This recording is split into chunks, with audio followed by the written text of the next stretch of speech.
স্বাগতম। আপনি শুনছেন জীবনের অনুসন্ধান ওশোর এক অনন্য দর্শনভিত্তিক গ্রন্থ, সম্পূর্ণ বাংলায়, শুধুমাত্র আদি বুক সাউথ চ্যানেলে। জীবন কি? কেন আমরা এখানে এসেছি? আমরা কোথা থেকে এলাম এবং কোথায় যাব? এই প্রশ্নগুলোই যুগে যুগে মনীষীদের ভাবিয়েছে। আর ঠিক সেই জায়গা থেকেই শুরু হয় ওশোর এই অদ্ভুত, গভীর এবং উদ্ভাসিত যাত্রা, জীবনের অনুসন্ধান। ওশো বলেন, জীবন কোনো সমস্যা নয়, এটা এক রহস্য যেটাকে বোধ করতে হয়, ভালোবাসতে হয়, উপলব্ধি করতে হয়। এই গ্রন্থে তিনি আলোচনা করেছেন আত্মা, ধর্ম, সমাজ, প্রেম, মৃত্যু এবং আলোক প্রাপ্তি নিয়ে। এটি শুধুমাত্র জ্ঞান নয়, এটি এক অভিজ্ঞতার দিক নির্দেশনা, এক নিরবধি যাত্রা নিজের অন্তরের দিকে। এই অডিও বুকে আমরা ধাপে ধাপে আবিষ্কার করব কিভাবে আমরা ভুল পথে হাঁটি, কিভাবে সমাজ আমাদের প্রোগ্রাম করে দেয়, এবং কিভাবে আমরা সত্যিকারের জীবন এর সন্ধান পেতে পারি। আপনার যদি সত্যকে জানার পিপাসা থাকে, যদি আত্মজিজ্ঞাসা আপনার জীবনের একটি অংশ হয়, তাহলে এই যাত্রা আপনাকে বদলে দেবে। তো চলুন শুরু করি ওশোর সাথে জীবনের গভীরে এক রোমাঞ্চকর অনুসন্ধান। জীবনের অনুসন্ধান, ওশোর কণ্ঠে এক অনন্ত সত্যের বার্তা। সংশোধিত অধ্যায় 1, সত্যের দরজা, সারাংশ, অনুভব ভিত্তিক স্ক্রিপ্ট। নীরবতা। এই নীরবতার মাঝেই লুকিয়ে আছে জীবনের আসল সত্য। ওশো বলছেন, সত্যকে খুঁজে পাওয়া যায় না শব্দে, তা ধরা দেয় নীরবতায়, অনুভবের গভীরতায়। তিনি বলেন, মানুষ সারা জীবন সত্যকে খুঁজে বাইরের জগতে, গ্রন্থে, উপদেশে, মন্দিরে, গির্জায়। কিন্তু সে জানে না, সত্য তো বাইরে নয়, সত্য তো তোমার ভেতরেই লুকিয়ে আছে। কল্পনা করুন, আপনি এক বিশাল প্রাসাদের সামনে দাঁড়িয়ে আছেন। ভেতরে প্রবেশ করতে চান, কিন্তু দরজা খুঁজে পাচ্ছেন না। এই প্রাসাদই আপনার অন্তরাত্মা, আর দরজাটা লুকিয়ে আছে আপনার নিজের চেতনায়। ওশো বলেন, যদি তুমি সত্যকে জানতে চাও, তবে শুরু করো নিজেকে জানার মধ্য দিয়ে। আমি কে? এই প্রশ্নই সত্যের দরজায় প্রথম আঘাত। এই প্রশ্নেই শুরু হয় তোমার ভিতরে বিপ্লব। তিনি ব্যাখ্যা করেন, আমরা যেভাবে বড় হই, তাতে আমাদের সত্যিকারের মুখ হারিয়ে যায়। সমাজ আমাদের শেখায় কি বিশ্বাস করতে হবে, কিভাবে চলতে হবে। কিন্তু এই শেখানো জিনিসগুলোই আমাদের মুখোশে ঢেকে ফেলে। তুমি যেমন জন্মেছিলে, সেই তুমি আর নেই। ওশো বলেন, তোমার ভেতরে এক খাঁটি সত্তা ছিল, কিন্তু এখন তার জায়গায় বসেছে সামাজিক মুখোশ। এই অধ্যায়ের মূল বার্তা, সত্য খুঁজতে হলে বাইরে নয়, ফিরে যেতে হবে নিজের ভিতরে। প্রশ্ন করতে হবে, আমি কে? মুখোশ খুলে সত্যিকারের নিজের মুখ দেখতে শিখতে হবে। এটাই ওশোর শিক্ষা, জীবনের প্রথম ধাপ, সত্যের দরজা খুলে নিজের ভিতরের দিকে যাত্রা শুরু করা। পরবর্তী অধ্যায়ে আমরা জানব কিভাবে সমাজ আমাদের প্রোগ্রাম করে এবং কিভাবে সেই প্রোগ্রাম থেকে মুক্ত হওয়া যায়। অধ্যায় 2, সমাজের তৈরি করা মানুষ। তুমি কি জানো তুমি আসলে কে? না, আমি তোমার নামের কথা বলছি না, তোমার জাত পরিচয়, ধর্ম বা পেশার কথাও না। আমি বলছি সেই তুমি রূপকথা, যাকে তুমি কখনো চিনতে পারোনি, কারণ সমাজ তোমাকে অন্যভাবে গড়ে তুলেছে। ওশো বলেন, তোমার ওপর এমন এক প্রোগ্রামিং চলছে জন্ম থেকে, যা তোমাকে নিজের থেকে দূরে সরিয়ে রেখেছে। তোমাকে শেখানো হয়েছে কি ভালো, কি মন্দ, কি সত্য, কি মিথ্যা। কিন্তু এসব কিছুই তুমি নিজের অভিজ্ঞতা থেকে জানো না, জেনেছ কেবল শুনে, মেনে নিয়ে। যখন তুমি জন্মেছিলে, তখন তুমি ছিলে একদম খাঁটি, নির্ভেজাল। তোমার মনে কোনো ভয় ছিল না, লজ্জা ছিল না, সংকোচ ছিল না। কিন্তু ধীরে ধীরে সমাজ তোমার ভেতরে ঢুকিয়ে দিল নিয়ম, নীতি, আদর্শ। তুমি হয়ে গেলে এক মুখোশধারী মানুষ। ওশো বলেন, সমাজের তৈরি করা মানুষ কখনোই মুক্ত হতে পারে না, কারণ সে তার আসল চেহারাটাই ভুলে গেছে। সে বাঁচে অন্যের মতে, অন্যের চোখে, নিজের হৃদয়ের চোখে নয়। তুমি কি কখনো ভেবে দেখেছ, তোমার ইচ্ছাগুলো সত্যিই তোমার নিজের তো, নাকি ওগুলো তোমার পরিবার, শিক্ষক বা সমাজের চাপ থেকে এসেছে?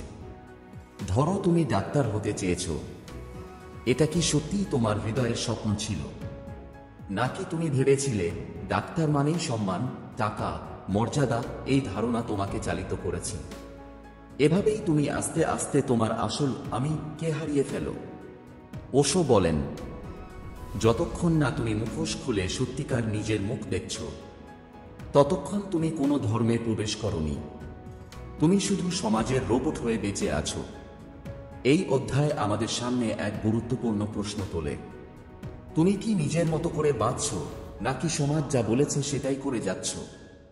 এটাই ওশোর চ্যালেঞ্জ। নিজেকে নতুন করে আবিষ্কার করো। নিজের ভিতর ঢুকে দেখো কে তুমি এবং কি তোমার সত্য। পরবর্তী অধ্যায়ে ওশো আমাদের নিয়ে যাবেন আত্মজাগরণের দরজায়, যেখানে প্রশ্ন নয়, শুরু হবে উপলব্ধি।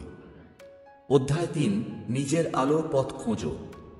একটা অন্ধকার ঘর, একটা মোমবাতি হাতে কেউ দাঁড়িয়ে আছে। সামনে বিশাল একটা রাস্তা, কিন্তু আলো জ্বলছে না, দিশা নেই। এটাই আমাদের জীবন। ওশো বলেন, আমরা সবাই এই অন্ধকার ঘরে ঘুরে বেড়াচ্ছি। অন্যের আলো ধার করে চলতে গিয়ে আমরা নিজেদের আলো জ্বালাতে ভুলে গেছি।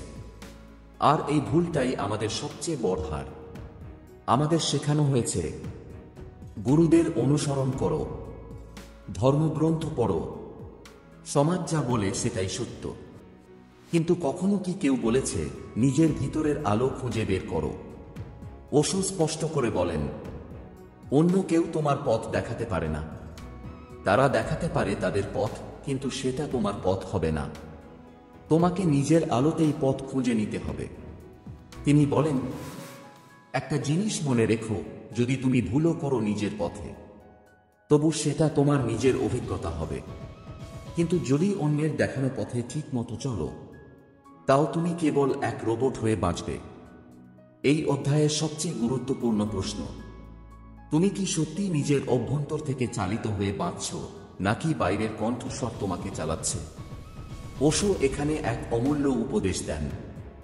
নিজের হৃদয়ের কণ্ঠ শুনতে শেখো, নিজেকে ভালোবাসতে শেখো, নিজের প্রতি বিশ্বস্ত হও। তিনি বলেন, তুমি যদি তোমার নিজের আলো পথ চলতে পারো, তাহলে তুমিই হবে তোমার পথের প্রথম আলো, প্রথম সূর্য। আর সেই আলোই তোমাকে সত্য, প্রেম এবং চেতনার দিকে নিয়ে যাবে। এই অধ্যায়ের শিক্ষা, বাইরের আলোর দিকে না তাকিয়ে নিজের আলো খোঁজো। ভুল হলেও শিখবে, কিন্তু নিজের অভিজ্ঞতা হবে। আত্মবিশ্বাসী হও নিজের অন্তরের ডাকের প্রতি। পরবর্তী অধ্যায়ে আমরা জানব কিভাবে চেতনা জাগে এবং জীবনের প্রতিটা মুহূর্ত কিভাবে এক উপলব্ধি হয়ে ওঠে। অধ্যায় 4, চেতনার জাগরণ। একজন মানুষ ঘুমিয়ে আছে, চোখ খোলা, হাঁটছে, কথা বলছে, তবু ঘুমিয়ে আছে। ওশো বলেন, এই ঘুম কোনো শারীরিক ঘুম নয়, এটা চেতনার ঘুম। আমরা সবাই জেগে থাকার অভিনয় করি। সকাল থেকে রাত, কাজ, দৌড়, পরিকল্পনা, টেনশন। তবু আমরা জানি না আসলে আমরা কে, কেন বেঁচে আছি, কোথায় যাচ্ছি। এই ঘুমটাই আমাদের সবচেয়ে বড় বাধা। ওশো বলেন, মানুষ ঘুমিয়েই মরছে। সে জন্ম নেয়, বড় হয়, সংসার গড়ে, দুঃখ পায়, আনন্দ পায়, তারপর মারা যায়। তবু একবারও সে চেতনার আলো জাগে না। তাহলে প্রশ্ন, কি করে জাগবে এই চেতনা? ওশো বলেন, চেতনা জাগে যখন তুমি প্রশ্ন করো। তুমি যখন ভাবতে শুরু করো, এই জীবনটা কি কেবল খাবার, ঘুম আর অর্থের জন্য? তখনই ভিতরে কোথাও একটা আলো জ্বলে ওঠে। চেতনা মানে কি? চেতনা মানে নিজের মধ্যে থাকা সেই প্রত্যক্ষ শক্তি, যেটা দেখে, বোঝে, অনুভব করে, কিন্তু কখনো ঘুমায় না।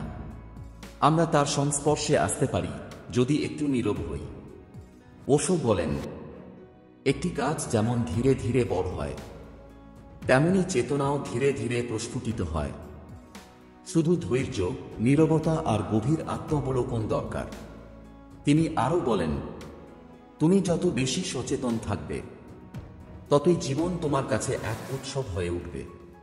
কারণ ঘুমন্ত অবস্থায় জীবন কেবল একটা বোঝা, আর জাগ্রত অবস্থায় জীবন এক অপার রহস্য, এক নৃত্য।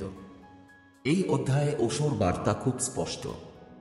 তুমি যদি জীবনের সত্যকে জানতে চাও, তবে তোমার প্রথম কাজ হলো নিজের ঘুম থেকে জাগা। তুমি যেভাবে বেঁচে আছো সেটা জীবন নয়, সেটা নিছক অস্তিত্ব টেনে নিয়ে যাওয়া। চেতনার জাগরণ মানেই জীবনকে নতুন চোখে দেখা। একই ফুল, কিন্তু এবার গন্ধটা টের পাওয়া যায়। একই আকাশ, কিন্তু এবার রংটা আরো গভীর লাগে। এটাই চেতনার জাদু। এই অধ্যায়ের মূল শিক্ষা, জেগে থাকো, মাথা নয়, হৃদয়ের গভীর থেকে। প্রশ্ন করো, আমি কে, আমি কেন, আমি কোথায় যাচ্ছি? নীরবতা ও ধ্যানের মধ্যে দিয়ে নিজের চেতনার সঙ্গে সংযোগ করে তোলো।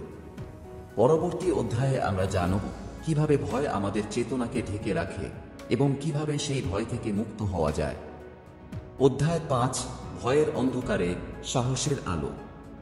রাতে যখন হঠাৎ আলো নিভে যায়, চারপাশে অন্ধকার, নীরবতা আর একটা অজানা ভয় হৃদয়ে ঢুকে পড়ে। আমরা থমকে যাই, শ্বাস আটকে আসে। ঠিক এমনটাই ঘটে আমাদের জীবনের গভীরে। আমাদের ভিতরেও এক অন্ধকার জমে থাকে, আর তার নাম ভয়। ওশো বলেন, ভয় কোনো বাইরের বস্তু নয়, এটা তোমার চেতনার অভাব। যেখানে আলো নেই সেখানে অন্ধকার, আর সেই অন্ধকারেই জন্ম নেয় ভয়। ভয় জন্মায় অজানার প্রতি। আমরা জানি না ভবিষ্যৎ কি, মৃত্যু কি, জীবনের অর্থ কি। আর এই না জানাই আমাদের দুর্বল করে তোলে। সমাজ এই ভয়কে ব্যবহার করে আমাদের নিয়ন্ত্রণে রাখে। ওশো বলেন, তোমাকে শেখানো হয়েছে ভয় পেতে। ভগবানের, পাপের, নরকের, ব্যর্থতার, সমাজের, মানুষের, মৃত্যুর। কারণ যে মানুষ ভয় পায় তাকে সহজে চালানো যায়। সে কখনো নিজের মতো করে বাঁচতে পারে না। ভয় যেন একটা মুখোশ, যা আমাদের সত্যিকারের মুখটা আড়াল করে রাখে। আমরা অন্যদের মতো অনুযায়ী চলি, নিজের ইচ্ছাগুলোকে চেপে রাখি। ভয় করে যদি কেউ কিছু বলে, যদি ব্যর্থ হই, যদি একা হয়ে যাই। কিন্তু ওশো বলেন, ভয়ের বিপরীত শুধু সাহস নয়, ভয়ের বিপরীত হচ্ছে সচেতনতা। যখন তুমি সচেতন হও তখন ভয় হারিয়ে যায়। একটা মোমবাতি যখন জ্বলে অন্ধকার আর থাকে না, ঠিক তেমনি চেতনার আলো জ্বললে ভয় দূর হয়ে যায়। ওশো বলেন, ভয় থেকে পালিও না, বরং তাকে দেখো, জানো, অনুভব করো। তাকে বুঝতে শেখো, তাহলেই সে গলে যাবে। তিনি বলেন, যে ভয়ের মুখোমুখি হতে পারে সেই সত্যিকার মানুষ, সেই মুক্ত, সেই জীবন্ত। এই অধ্যায়ে ওশো আমাদের সাহসী হতে বলেন না শুধু, তিনি বলেন চেতন হতে। কারণ চেতনা এমন এক শক্তি যা ভয়কে ছায়ার মতো উড়িয়ে দেয়। তুমি যত গভীরে নিজেকে জানবে, তত ভয় তোমার থেকে দূরে সরে যাবে। এই অধ্যায়ের মূল শিক্ষা, ভয় থেকে পালিয়ে নয়, তাকে জেনে চিনে অতিক্রম করতে হবে। সচেতনতা হলো সেই আলো যা ভয়কে মুছে দেয়। সমাজের তৈরি ভয়ের দেয়াল ভেঙে নিজেকে স্বাধীন করতে হবে। পরবর্তী অধ্যায়ে ওশো আমাদের নিয়ে যাবেন প্রেমের প্রকৃত অর্থের দিকে, যেখানে প্রেম মানে হবে না চাহিদা, হবে উপলব্ধি, হবে বিস্মরণ। অধ্যায় 6, প্রেম না আসক্তি। তুমি কাউকে ভালোবাসো, তুমি চাও সে যেন তোমার হয়। তুমি তাকে ধরে রাখতে চাও, সে যেন কখনো তোমাকে ছেড়ে না যায়। এটাই কি প্রেম? ওশো বলেন, যেখানে অধিকার আসে, যেখানে শর্ত থাকে, যেখানে বলা হয় তুমি আমার, সেখানে প্রেম নয়, আসক্তি জন্ম নেয়।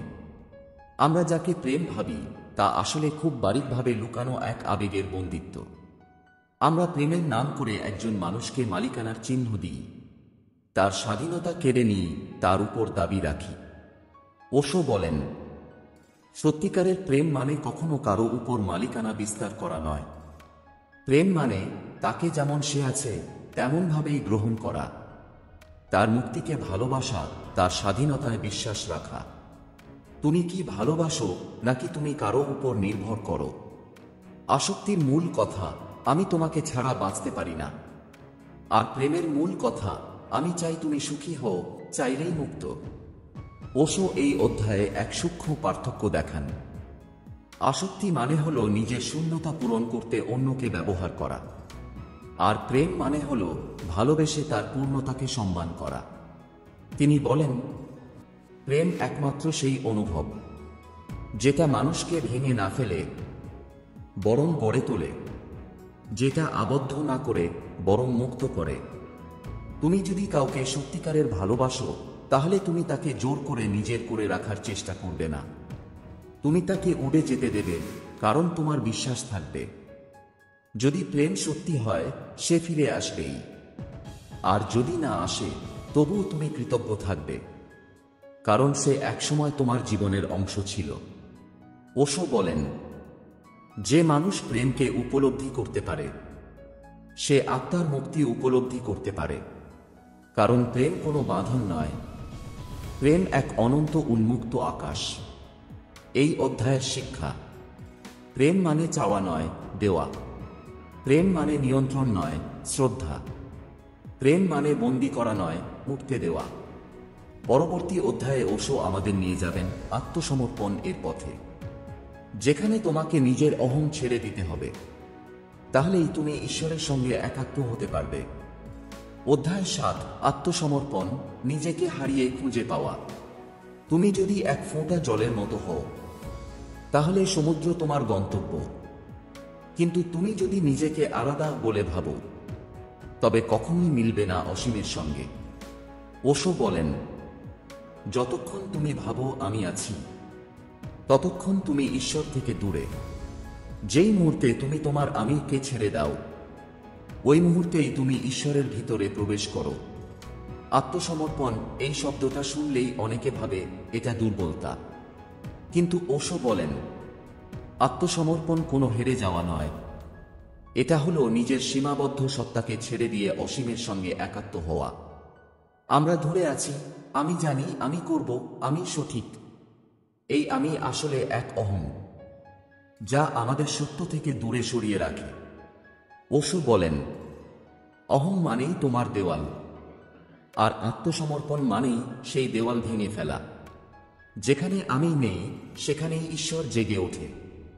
আত্মসমর্পণ মানে নিজেকে ছোট করা নয়, বরং নিজের সীমাবদ্ধতা বোঝা, নিজের জানার গর্ব ছেড়ে দিয়ে অজানাকে গ্রহণ করা।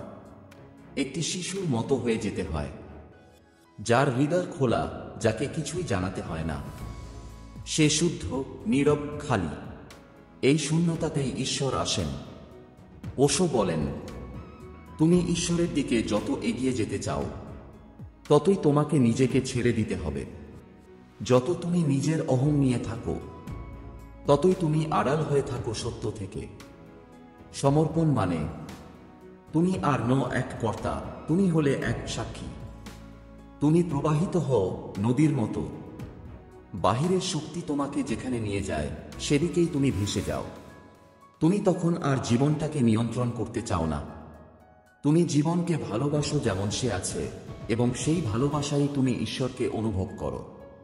এই অধ্যায়ের শিক্ষা: আত্মসমর্পণ মানে নিজের সত্তাকে খোলা রাখা। অহং ত্যাগ মানে ঈশ্বরকে আমন্ত্রণ জানানো। নিয়ন্ত্রণ ছেড়ে দিয়ে প্রবাহের সঙ্গে মিশে যাওয়াই সত্যিকারের মুক্তি। পরবর্তী অধ্যায়ে আমরা জানব নীরবতা কিভাবে আত্মা ও ঈশ্বরের মধ্যে সেতু বন্ধন গড়ে তোলে, এবং কিভাবে সেই নীরবতা থেকেই জন্ম নেয় পরম উপলব্ধি। অধ্যায় 8: নীরবতার হৃদয়স্বর। সব শব্দ শেষ হলে, সব ভাবনা থেমে গেলে, সব প্রশ্ন নিস্তব্ধ হলে, তখনই জন্ম নেয় নীরবতা। ওশো বলেন, নীরবতা হলো একমাত্র ভাষা, যার মাধ্যমে ঈশ্বরের সঙ্গে যোগাযোগ সম্ভব। শব্দ দিয়ে তুমি ধর্ম নিয়ে কথা বলতে পারো, কিন্তু ঈশ্বরকে ছুঁতে হলে তোমাকে হতে হবে সম্পূর্ণ নীরব। কিন্তু এই নীরবতা মানে কি কেবল চুপ থাকা? না, ওশো বলেন, এই নীরবতা বাইরের নয়, ভিতরের। এটা সেই স্তর যেখানে মন আর কথা বলে না, চিন্তাও আর হস্তক্ষেপ করে না। তখন হৃদয় হয় শান্ত, চেতনা হয় প্রসারিত, তুমি হয়ে ওঠো এক আলো ও উপলব্ধির কেন্দ্র। ওশো বলেন, তুমি যত বেশি ভেতরে ঢুকবে, তত বেশি নীরবতা গভীর হবে, এবং একসময় তুমি দেখতে পাবে নীরবতা বলছে, শুনছে, দেখছে। আমাদের চারপাশে এত শব্দ, এত তথ্য, এত বিশৃঙ্খলা। সেই সব কিছু থেকে দূরে গিয়ে যদি তুমি বসে থাকতে পারো নিজেকেই ঘিরে, তাহলে আস্তে আস্তে ভিতরে এক মৃদু আলো জ্বলে ওঠে। সেই আলোতেই দেখা যায় সত্য। ওশো বলেন, ধর্ম হল শব্দের নয়, নীরবতার অভিজ্ঞতা। একজন প্রকৃত সাধক যখন নীরবতায় ডুবে যায়, তখন সে শুনতে পায় ঈশ্বরের নিঃশব্দ বার্তা। এবং সে বার্তা হয় না কোনো ভাষায়, হয় এক অনুভবের মধ্য দিয়ে, যেখানে বিন্দু বিন্দু অনুভব হয়ে ওঠে মহাবিশ্ব। তুমি যদি সত্যিকারের নিজেকে জানতে চাও, তাহলে মাঝে মাঝে থামতে শিখো। শব্দ থেমে গেলে তবেই হৃদয়ের শব্দ শোনা যায়। এটাই ওশোর নীরবতার শিক্ষা। তিনি বলেন, প্রার্থনা নয়, উপাসনা নয়, সবচেয়ে পবিত্র হল নীরবতার ভেতরে থাকা। এই অধ্যায়ের শিক্ষা, নীরবতা মানে কেবল কথা না বলা নয়। নীরবতা মানে চিন্তার বাইরে গিয়ে থাকা। নীরবতার মাঝে তোমার আত্মা কথা বলে ঈশ্বরের সাথে। পরবর্তী অধ্যায়ে ওশো আমাদের দেখাবেন কিভাবে অন্তর্জগতে এই নীরবতা ধ্যানের মাধ্যমে অভ্যেসে পরিণত করা যায়, এবং ধ্যান কেবল এক প্রক্রিয়া নয়, বরং এক জীবন্ত উপলব্ধি। অধ্যায় 9, ধ্যান, চেতনার জীবন্ত স্রোত। তুমি চুপ করে বসে আছো, চোখ বন্ধ, চারপাশে নীরবতা, কিন্তু মনে একের পর এক চিন্তা আসছে। গতকাল কি হয়েছিল, আগামীকাল কি হবে, কে কি বলল। এটাই তো আমরা ধ্যান ভাবি। কিন্তু ওশো বলেন, ধ্যান মানে কেবল চুপ করে বসে থাকা নয়।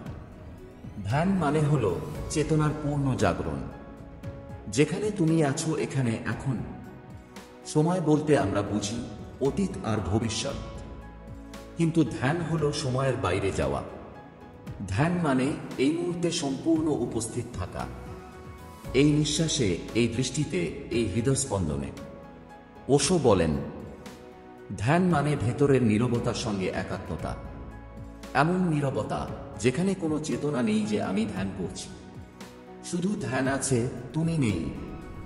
এ এক বিশুদ্ধ থাকা, যেখানে কর্তা হারিয়ে যায়, শুধু চেতনার স্রোত প্রবাহিত হয়। তুমি কখনো নদীর পাশে দাঁড়িয়ে দেখেছ? নদী বয়ে চলেছে, তুমি কেবল তাকিয়ে আছো, কিছু করছো না, শুধু দেখছো। ঠিক তেমনি ধ্যান মানে হলো নিজের ভিতরের চিন্তার নদীকে দেখা, কোনো হস্তক্ষেপ ছাড়াই।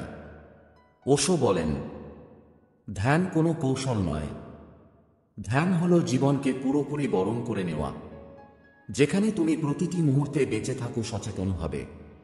খাওয়া, হাঁটা, কথা বলা, সব কিছুতে। তুমি যখন খাচ্ছ, শুধু খাও, মোবাইল নয়, ভাবনা নয়। তুমি যখন হাঁটছো, শুধু হাঁটো, অন্য কোথাও চলে যেও না মনে মনে। এটাই ধ্যানের মূল, পূর্ণ মনোযোগ, পূর্ণ উপস্থিতি, কোনো প্রতিরোধ নয়, শুধু গ্রহণ। ওশো বলেন, ধ্যান জীবনের প্রতি শ্রদ্ধা। এটা তোমাকে নিয়ে যায় তোমার নিজের হৃদয়ের কেন্দ্রবিন্দুতে। সেই কেন্দ্রে পৌঁছালে তুমি ঈশ্বরকে ছুঁয়ে ফেলো। তাই ধ্যান কোনো ধর্মীয় নিয়ম নয়, ধ্যান হলো জীবনকে গভীরভাবে বাঁচা, পুরোপুরি উপলব্ধি করা। এই অধ্যায়ের শিক্ষা, ধ্যান মানে কেবল বসে থাকা নয়, ধ্যান মানে মুহূর্তে চেতন হওয়া। ধ্যান মানে নিজের অন্তরতম সত্যের দিকে এক অনন্ত যাত্রা। পরবর্তী অধ্যায়ে ওশো আমাদের নিয়ে যাবেন স্বাধীনতার আলোচনায়, যেখানে আমরা জানব আমরা আসলে কতটা পরাধীন, এবং কিভাবে চেতনা ও ধ্যানের মাধ্যমে আমরা সত্যিকারের মুক্তি পেতে পারি। অধ্যায় 10, স্বাধীনতার ভুল মানে। তুমি কি সত্যিই স্বাধীন?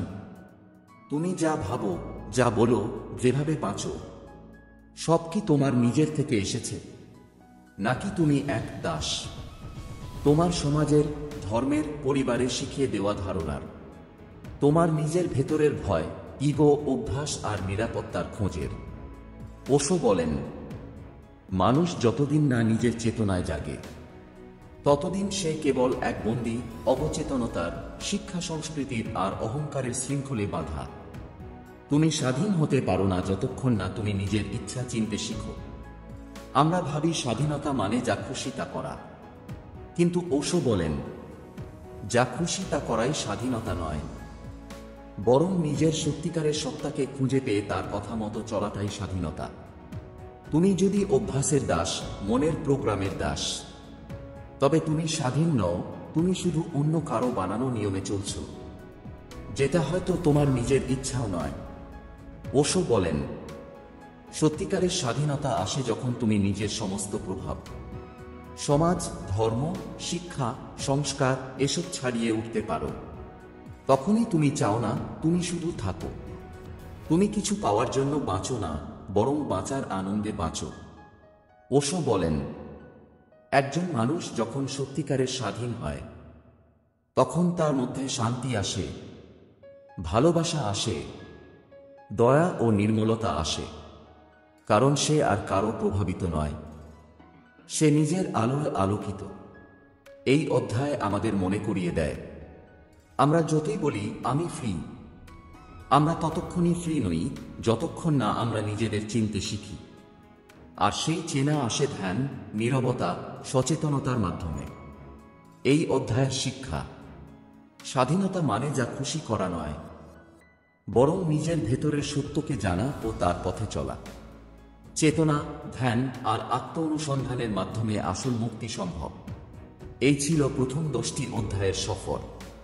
প্রেম, ভয়, অহং, নীরবতা, ধ্যান ও স্বাধীনতার গভীর উপলব্ধিময় কথাগুলো।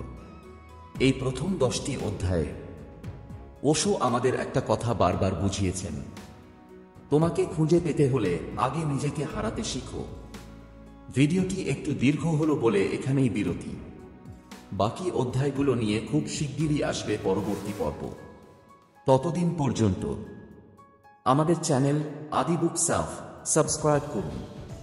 আপনি যদি আত্মজ্ঞান, দর্শন ও গভীর উপলব্ধির পথযাত্রী হয়ে থাকেন। ভালো থাকুন, সুস্থ থাকুন এবং নিজের চেতনার আলোয় আলোকে থাকুন।